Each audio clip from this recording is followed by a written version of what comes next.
Okay, today we are going to talk about Whimsical, which is a workspace website that allows you to combine all different types of brainstorming ideas in one, which is pretty cool because that way, if you have students that kind of think differently or they lay things out differently, they can still be in the same workspace brainstorming or laying out their plans and still be able to kind of like work together or collaborate together, which is pretty awesome.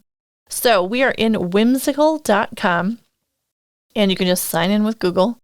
And in the free version, you get up to 3,000 pieces within your workspace. So whether they're like arrows within your flowcharts or like sticky note type things, you get 3,000 in the free space. So it's something to be aware of.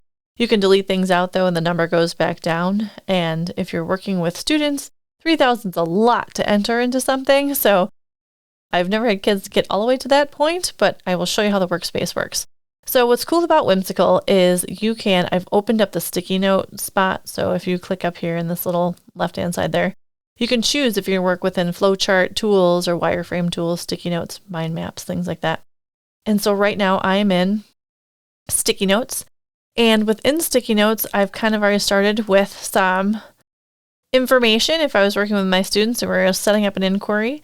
And I'll show you how all these different tools work. So if you click within a sticky note, you can add your sticky note right into your space. You can add and change colors so everybody can have a different color, or if they're color coding their ideas in different ways, they can do that.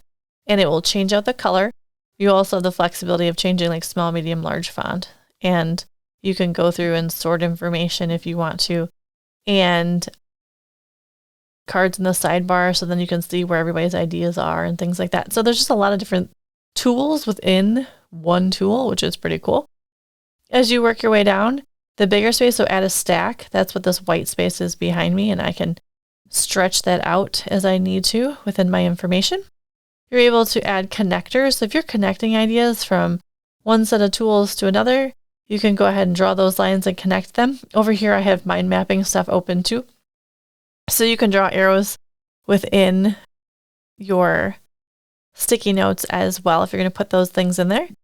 You can add just additional text that's not in a sticky note. You can upload images right off your computer. So you're able to do that if you need to.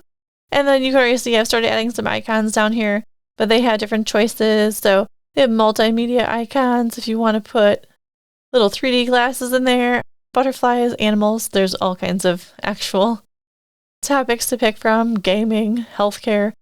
Really, you can use Whimsical for any content area that you are going to cover. If you're going to have students lay out timelines or how, plants photosynthesis works or anything you're really looking for, there is a tool for it here in Whimsical for brainstorming out your ideas or laying out step-by-step processes for sure. So this is just the sticky note version of it. If I decide I want to add more to my workspace, I can click up at the top and choose, maybe I'm going to do wireframe. Maybe we're going to design an app around, and I'm going to take my little hand down here, and then it helps me move around this workspace. It's huge. You can make it as big as you want. So maybe I'm going to have my students designing an app around the topic we're going to talk about in class. So if I go over here, I can click my space. I can add like a phone, and I can literally build an app within it, which is kind of cool. And I can add my rectangles. And then maybe I'm going to put my lines and my connectors in there, and I can do that as well. So what's cool about this site is just there's so much flexibility with it. And again, you have text, you have images you can upload. You can really plan anything that you're going to build together here. You can make things transparent. You can fill them in. You can add more shapes if you want to. There's just so many different ways you can use this website. If you're going to look for flowcharts, if you're going to lay out some information for your class here, again, you can add different shapes if you want to. We're going to add diamonds here, and I want to connect them. I can do that. I can add more shapes right from the toolbar, which is pretty cool too. And then if I click my little connectors here, it will just keep building my flowchart. So granted, I'm not typing in any text right now. I'm just showing you how the different parts of it work. But you can go through and just click and add as much as you want to. And again, here's my workspace. and I keep adding to it, and I still can move around, and there's more space. Also, you can zoom in and zoom out. You want to see how big my workspace is. You can see where we're at with that too. So there's a ton of area for people to brainstorm and work together. If I'm going to shift to mind maps, I can also put that in and then pick out my shapes, and they will connect as well. And a little bit differently, how mind maps work, slightly differently there. A little smaller, and then typing in your text and connecting the boxes to each piece of information. What's also cool is you can then connect ideas. If I want my pencil, and I can put information from my web, and then I can even connect it to here if I'm going to connect those ideas together. So you're able to connect and add things and add information as you're working.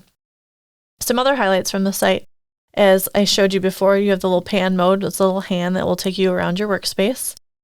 What's really cool is this time machine mode. So let me pan over here so you can kind of see a little bit better. And if I click, it's called time machine. And what I love about this is you can hit play, and it will show how the website has put everything into this workspace. So you can see step by step what has been added and taken away, which is pretty awesome. You can also restore things at any point. If you wanted to go back on ideas or change ideas, you can do that. And it will show you the progress that you have done in your work, which is awesome for students to see the growth of their ideas and how big a brainstorm can get. I think it's a really cool thing to see and a cool feature that it has. Another way for students to be able to see what they've done, obviously, is to share their work. So the little flying paper airplane we have here, you can get a shareable link to share with other people. You can export your ideas, copy images, embed it, and then print it. And it just comes like in a print format, so you can kind of just see how it would look if it prints. So that way you can share out your ideas. And you can also add collaborators to your work as well. What's cool about the little locks you'll see, you can decide who has what permissions, who can change things or modify parts of it. If you click on a piece of information, you also have the options to, let me get out of my little hand here. If you click on something and you want to make adjustments to it, you can do that too. So there's a lot of different pieces here. So if I'm within my mind map, and I may or may not want to be able to move things in different orders, I can do that. You also have the option to, if we zoom in and we click on information, you can decide more editing features. You can assign it to people, which is nice. Like, hey, you need to work on this part of something. And there's also different pieces where you can lock them in place. So if I click lock, somebody else can be working in the same board that I am, but in the same workspace, but they can't mess with the things that I have done. So there's control over some of that as well. So there's just a lot of different pieces that you can do and work together with other people and have your students work together in a cool brainstorming type place and put all of their ideas together in a variety of ways without just having one way to do something. So it allows your students to have a lot of choice in your classroom too. So those are kind of just the highlights of Whimsical. You should definitely try it out, and you'll see here in the dashboard where you can add a doc with this information into it, drop in your own templates, things from your own folders, and after all those things with me clicking around, I'm at 40. So the goal is to be under 3,000. All right, go try out Whimsical, see the cool things that you can design with it, and all the different ways your students can brainstorm together.